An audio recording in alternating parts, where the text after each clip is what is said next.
देखो इसमें ये प्रॉब्लम है, इसकी गैप यहाँ ज़्यादा है। एडजस्ट हो गया ना इस पे कैसे, देखो यहाँ कम है, इस वजह इसका डिफेंसर भी टूट सकता है। यहाँ देखो आप ज़्यादा है, यहाँ देखो बिल्कुल कम है, 1 उंगली से कम। यहाँ है 3 उंगली। इस पल्ले से देखो यहाँ पे मतलब 1.5 उंगल है, ये टाइट करना पड़ता है। यहाँ पे 1 उंगल है।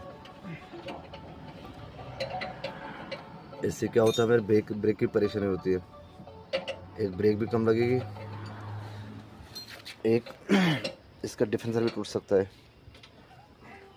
आगे पीछे होने से पहिया बराबर होनी चाहिए। और नंबर 3 की गाड़ी टायर भी खाएगी।